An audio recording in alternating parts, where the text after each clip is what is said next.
ദൈവനാമം മഹത്വപ്പെടുമാറാകട്ടെ. കുഞ്ഞുങ്ങൾക്ക് കഥ ഇഷ്ടമാണല്ലോ. നമുക്കൊരു കഥ പഠിക്കാം. ദൈവത്തിൻ്റെ സംഭവങ്ങളാണ്, അത്ഭുത സംഭവങ്ങളാണ് നമ്മൾ ഈ ദിവസങ്ങളിൽ പഠിക്കുന്നത്.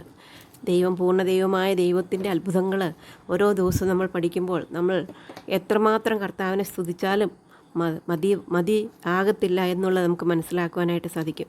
ഇന്ന് പിറവിയിൽ കുരുടനായ ഒരു മനുഷ്യൻ്റെ സംഭവം നമുക്ക് പഠിക്കാം. അതിനു മുമ്പായിട്ട് നമുക്കൊരു വാക്യം പഠിക്കാം. യോഹന്നാൻ എഴുതിയ സുവിശേഷം 9-ാം അധ്യായത്തിൻ്റെ 3-ാം വാക്യം.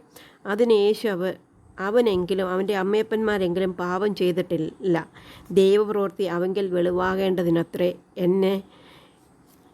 എന്ന് യേശു പറഞ്ഞു. ഇവിടെ ഈ വാക്യം ഒന്നും കൂടെ നമുക്ക് പഠിക്കാം, ഒന്നും കൂടെ ഒന്ന് ശ്രദ്ധിക്കാം. ഇവിടെ 9-ാം അധ്യായത്തിൻ്റെ യോഹന്നാൻ എഴുതിയ സുവിശേഷം 9-ന്റെ 3-ാം വാക്യം. അതിന് യേശു അവനെങ്കിലും അവൻ്റെ അമ്മയപ്പന്മാരെങ്കിലും പാപം ചെയ്തിട്ടില്ല, ദൈവപ്രവൃത്തി അവങ്കിൽ വെളിവാകേണ്ടതിനത്രേ. നമുക്ക് ഈ വാക്യം പഠിക്കുമ്പോൾ പറയാം ഇത് നമുക്ക് മനസ്സിലാക്കാനായിട്ട് സാധിക്കും.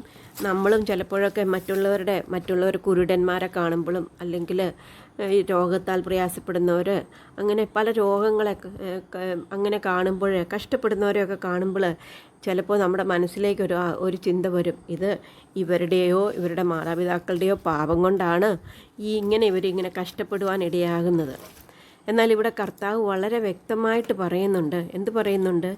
ഇവൻ്റെ പാപമോ ഇവൻ്റെ മാതാപിതാക്കന്മാരുടെ പാപമോ ഒന്നുമല്ല ഇവനിങ്ങനെ പിറവിയിൽ കുരുടനായിട്ട് ഉണ്ടാകുവാനായിട്ട് കാരണമാകുന്നത്. നമ്മളാകുന്നതൊന്നും നമ്മൾ കുരുടനാണോ, അത് നമ്മുടെ പാപം കൊണ്ടായിരിക്കും അല്ല എന്ന് കർത്താവ് ഇവിടെ പറയുകയാണ്. അതുപോലെ ചെവിയില്ലാത്ത കഷ്ടപ്പെടുന്നവർ, പട്ടിണി കിടക്കുന്ന, ഇതൊന്നും നമ്മുടെ പാപങ്ങൾ കൊണ്ടല്ല. എന്നാൽ അതിൻ്റെ പിറകിലെല്ലാം ദൈവത്തിനൊരു ഉദ്ദേശമുണ്ട്. വെറുതെ അല്ല അതൊന്നും സംഭവിച്ചേക്കുന്നത്, അത് ദൈവത്തിൻ്റെ നാമം മഹത്വപ്പെടുവാനാണ് എന്നാണ് കർത്താവ് ഇവിടെ പറയുന്നത്. കർത്താവും ശിഷ്യന്മാരുമായിട്ട് ഒരു ദിവസം യെരുശലേമിൽ കൂടെ അങ്ങനെ നടക്കുകയായിരുന്നു. അപ്പോൾ യെരുശലേമിൽ കൂടെ കർത്താവ് ഇങ്ങനെ നമുക്കറിയാലോ, കർത്താവ് ഉള്ളിടത്തെല്ലാം ശിഷ്യന്മാരുമുണ്ട്.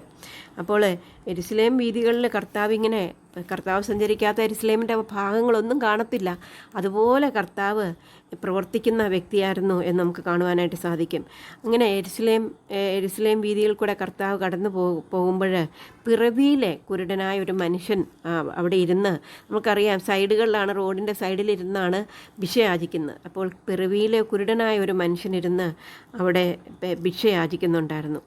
അപ്പോൾ ശിഷ്യന്മാർ അവൻ്റെ അടുക്കൽ വന്നിട്ട്, ശിഷ്യന്മാരാണ് ചോദിക്കുന്നത്. ശിഷ്യന്മാർക്കും ഉണ്ട് സംശയങ്ങൾ, നമുക്കൊക്കെ സംശയങ്ങളുണ്ടാകും. എന്നാൽ ആ സംശയങ്ങൾ വരാൻ പാടില്ല. ശിഷ്യന്മാർ കർത്താവിൻ്റെ അടുക്കൽ വന്നിട്ട് ചോദിച്ചു, റബി, ഇവൻ കുരുടനായി പിറക്കത്തക്കോൺ ആർ പാപം ചെയ്തു, ഇവനോ ഇവൻ്റെ അമ്മയപ്പന്മാരോ എന്ന് ചോദിച്ചു.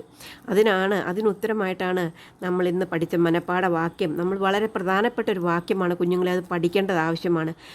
കാരണം മറ്റുള്ളവരെ നാം വിധിക്കുവാൻ പാടില്ല എന്ന് അതിൽ നിന്നും മനസ്സിലാക്കുവാൻ. ശിഷ്യന്മാരാണ് വന്നത്. നമ്മുടെ ഹൃദയത്തിൽ ഇങ്ങനെയുള്ള ചോദ്യങ്ങളുണ്ടാകും. മറ്റുള്ളവരുടെ ജീവിതത്തിൽ കഷ്ടതകൾ കാണുമ്പോൾ അവരോട് സഹതപിക്കുന്നതിന് പകരമായിട്ട് ഇവരുടെ പാപമുഖാന്തരമാണോ ഇതുണ്ടായതെന്ന് ചിന്തയുണ്ടാകും. അങ്ങനെ ഒരിക്കലും പാടില്ല കേട്ടോ. അപ്പോൾ കർത്താവ് തിരുവായ്മൊഴിഞ്ഞ് അവരോട് പറയുകയാണ്, അവനെങ്കിലും അവൻ്റെ അമ്മപ്പന്മാരെങ്കിലും പാപം ചെയ്തിട്ടില്ല, ദൈവപ്രവൃത്തി അവങ്കിൽ വെളിവാകേണ്ടതിനത്രേ. ദൈവനാമം മഹത്വപ്പെടുന്നതിന് വേണ്ടിയാണ് ഒരാൾ കുരുടനായി പിറന്നത്. അത് നമുക്ക് വിശ്വസിക്കുവാൻ ബുദ്ധിമുട്ടുണ്ട്. ഇപ്പോഴുണ്ടാകുമ്പോഴും കഷ്ടതകൾ, പ്രയാസങ്ങൾ, കണ്ണുനീരുകൾ, മക്കളില്ലാതെ വരുന്ന അവസ്ഥ, ഇതെല്ലാം അത് ദൈവത്തിൻ്റെ നാമം നമുക്കറിയത്തില്ല. അവരുടെ ജീവിതത്തിൽ കൂടെ എങ്ങനെയാണ് ദൈവത്തിൻ്റെ നാമം മഹത്വപ്പെടുമെന്ന് അറിയത്തില്ല.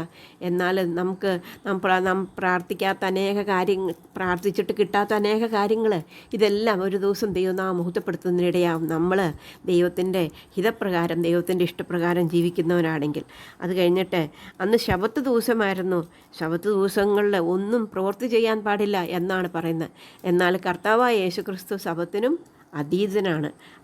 ഈ ലോകത്തിൻ്റെ നിയമങ്ങൾക്കൊന്നും അവൻ അനുസരിക്കുക, കാരണം അവൻ ദൈവമാണ്. ദൈവത്തിന് ലോയും ചട്ടവും മനുഷ്യനുണ്ടാക്കിയ ലോയും ചട്ടവും ഒന്നും പ്രവർത്തിക്കേണ്ട. ദൈവം ഉണ്ടാക്കിയ കർത്താവ് വരുമ്പോൾ അവൻ ലോകത്തിൻ്റെ വെളിച്ചമായതുകൊണ്ട്, അപ്പോൾ അവിടെ വെളിച്ചമായതുകൊണ്ട് അവന് 24 മണിക്കൂറും അവനുള്ളിടത്ത് വെളിച്ചമുണ്ട് എന്നുള്ളത് നമുക്ക് മനസ്സിലാക്കാനായിട്ട് സാധിക്കും.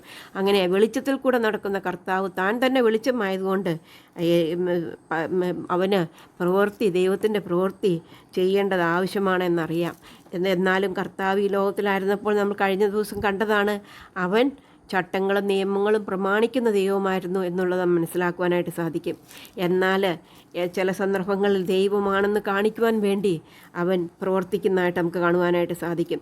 എന്നാൽ നമ്മെ സംബന്ധിച്ചിടത്തോളം നാം ചട്ടങ്ങളും പ്രമാണങ്ങളും പ്രമാണിക്കണം എന്നുള്ളത് കർത്താവിൻ്റെ ജീവിതത്തിൽ കൂടെ കാണിച്ചതായിട്ട് നമുക്ക് കാണുവാനായിട്ട് സാധിക്കും. അപ്പോൾ എന്നിട്ട് കർത്താവ് ആ മനുഷ്യനെ കർത്താവ് നിലത്ത് തുപ്പൽ കൊണ്ട് ചേറുണ്ടാക്കി അവൻ്റെ കണ്ണിന്മേൽ പൂശി, നീ ചെന്ന് ശീലോം കോളത്തിൽ കഴുക എന്ന് അവനോട് പറഞ്ഞു. ശീലോകം എന്നതിന് അയക്കപ്പെട്ടവൻ എന്നാണ് അർത്ഥം. അവൻ ഓടിപ്പോയി. കാരണം അവന് വിശ്വാസമുണ്ടായിരുന്നു, ഇത് ദൈവമാണ്, ദൈവം പറഞ്ഞാൽ എനിക്ക് ചെയ്ത് കിട്ടുമെന്നുള്ളത് അവന് വിശ്വാസമുണ്ടായിരുന്നു. അവൻ ശീലോകം കുളത്തിൽ പോയി കണ്ണവൻ കഴുകി അത് അവൻ കാഴ്ചയുള്ളവനായി മടങ്ങി വന്നു. അപ്പോൾ അയൽക്കാരും അവനെ മുമ്പ് ഇരിക്കുന്നവരും കണ്ടവരും ഒക്കെ പറഞ്ഞു, അയ്യോ, ഇത് ഇവൻ തന്നെയാണോ, ഇവനല്ലയോ ഇവിടെ ഇരുന്ന് ഭിക്ഷ അയച്ചുകൊണ്ടിരുന്നത് എന്ന് ചിലർ പറഞ്ഞു.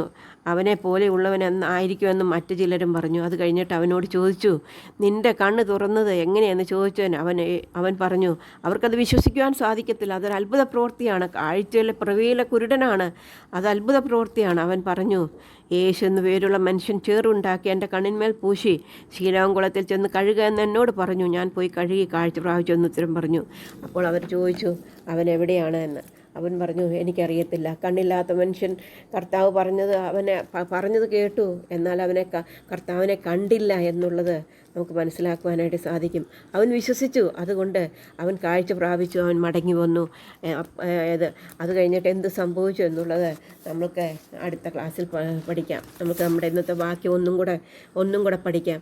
യോഹന്നാൻ്റെ സുവിശേഷം 9-ാം അധ്യായത്തിൻ്റെ 3-ാം വാക്യം. അതിന് യേശു, അവനെങ്കിലും അവൻ്റെ അമ്മയപ്പന്മാരെങ്കിലും പാപം ചെയ്തിട്ടില്ല, ദൈവപ്രവൃത്തി അവങ്കിൽ വെളിവാകേണ്ടതിനത്രേ. ഇതിൽ അനേക ഗുണപാഠങ്ങൾ പഠിക്കുവാനുണ്ട്. നാം മറ്റുള്ളവരെ വിധിക്കരുത്. ദൈവത്തിൻ്റെ വചനത്തിൽ പല സ്ഥലങ്ങളിലും നിങ്ങൾ മറ്റുള്ളവരെ വിധിക്കരുത്, നിങ്ങൾ വിധിക്കപ്പെടാതിരിക്കാൻ മറ്റുള്ളവരെ വിധിക്കരുത് എന്ന് ദൈവത്തിൻ്റെ വചനം പറയുന്നുണ്ട്. ഇവിടെ മറ്റുള്ളവരുടെ കഷ്ടതകൾ, പ്രയാസങ്ങൾ, ബുദ്ധിമുട്ടുകൾ വരുമ്പോൾ നാം മറ്റുള്ളവരെ വിധിക്കാത്തവരായിട്ട് തീരണം. രണ്ടാമതായിട്ട് നമുക്ക് വളരെ വലിയൊരു പാഠം പഠിക്കുവാനുണ്ട്. ദുഃഖങ്ങൾ, കഷ്ടങ്ങൾ, അതുപോലെ പിറവിയിൽ തന്നെ കുരുടന്, ചെവിയില്ലാത്തവരാകുന്നത്, സംസാരിക്കാൻ കഴിയാത്ത, ഇത് ആരുടെയും പാപങ്ങൾ കൊണ്ടല്ല, അത് ദൈവത്തിൻ്റെ നാമം മഹത്വപ്പെടുന്നതിന് വേണ്ടിയാണ് എന്നുള്ളത് ഇവിടെ നമുക്ക് മനസ്സിലാക്കുവാനായിട്ട് സാധിക്കും. മൂന്നാമതായിട്ട്, കുരുടനായി അവൻ പിറന്നതുകൊണ്ട് ദൈവത്തിൻ്റെ നാമം മഹത്വപ്പെടുവാനിടയായിട്ട് തീർന്നു. നമ്മുടെ ജീവിതത്തിലെ കഷ്ടങ്ങൾ, ദുഃഖങ്ങൾ ദൈവനാമം മഹത്വപ്പെടുവാൻ വേണ്ടി നാം അതിനായിട്ട് അതനുസരിച്ച് നമ്മുടെ ജീവിതം ക്രമീകരിച്ചുകൊണ്ട് ജീവിക്കണമെന്ന് ഇതിൽ നമുക്ക് മനസ്സിലാക്കുവാനായിട്ട് സാധിക്കും. ഇവിടെ ദൈവത്തെക്കുറിച്ച് നാലാമതായിട്ട്, ദൈവം പൂർണ്ണ ദൈവവും പൂർണ്ണ മനുഷ്യനുമാണ്. അവൻ പൂർണ്ണ മനുഷ്യനായിട്ടാണ് ഈ ലോകത്തിലിരിക്കുന്നത്, എന്നാൽ അവൻ പൂർണ്ണ ദൈവമാണ് എന്നുള്ളത് പിറവിയിലെ കുരുടനെ സൗഖ്യമാക്കിയിൽ നിന്ന് കാണുവാനായിട്ട് സാധിക്കും. അഞ്ചാമതായിട്ട് നമുക്ക് കാണുവാനായിട്ട് സാധിക്കും, ദൈവശക്തി ഉണ്ടാകണമെങ്കിൽ വിശ്വാസം ആവശ്യമാണ്. കർത്താവ് അവനോട് അനേക സന്ദർഭങ്ങളിൽ അവൻ്റെ ചെവി തൊട്ട് സൗഖ്യമാക്കിയതായിട്ട് കാണുന്നു. എന്നാൽ ഇവിടെ അവനോട് പറഞ്ഞു, നീ ശീലോഹം കുളത്തിൽ പോയി കഴുകുക എന്ന്. അവൻ കഴുകിയപ്പോഴാണ് സൗഖ്യമാക്കിയത്. ദൈവത്തിൻ്റെ ശക്തി അവിടെ ഉണ്ടാകുന്നത് നാം വിശ്വസിച്ചെങ്കിൽ മാത്രമേ ദൈവിക ശക്തി എനിക്ക് അനുഭവിക്കാനായിട്ട് സാധിക്കത്തുള്ളൂ. ദൈവം സർവശക്തനാണ് എന്നുള്ളത് മനസ്സിലാക്കുവാനായിട്ട് സാധിക്കും. നമുക്ക് പ്രാർത്ഥിക്കാം. സ്നേഹവാനായ ദൈവമേ, നല്ല സമയത്തിനായിട്ട് സ്തോത്രം, ഞങ്ങൾക്ക് തന്ന പാഠത്തിനായിട്ട് സ്തോത്രം. മറ്റുള്ളവരെ വിധിക്കാത്തവരായിട്ട് ജീവിപ്പാൻ ഞങ്ങളെ സഹായിക്കണമേ. മറ്റുള്ളവരെ സ്നേഹിക്കുവാൻ ഞങ്ങളെ സഹായിക്കണമേ. ഞങ്ങൾക്ക് തന്നിരിക്കുന്ന കഴിവുകൾ കർത്താവിനായിട്ട് ഉപയോഗിപ്പാൻ, ഞങ്ങളുടെ കഷ്ടങ്ങൾ, പ്രയാസങ്ങൾ അത് കർത്താവിൻ്റെ നാമമുഹൂർത്തത്തിനായിട്ട് തീർക്കുവാനായിട്ട് ഞങ്ങൾ പ്രവർത്തിക്കുന്നവരായിരിക്കാൻ ഞങ്ങളെ സഹായിക്കണമേ. ഞങ്ങൾക്ക് വിശ്വാസം വർദ്ധിപ്പിച്ചു തരണമേ. ഞങ്ങളുടെ പ്രാർത്ഥന കേട്ടുകൊണ്ട് സ്തോത്രം. എല്ലാം യേശു കർത്താവിൻ്റെ നാമത്തിൽ താഴ്മയും വിനയമായിട്ട് അപേക്ഷിക്കുന്നു. കേട്ടതുകൊണ്ട് സ്തോത്രം. ആമേൻ. Bye. May God bless you all.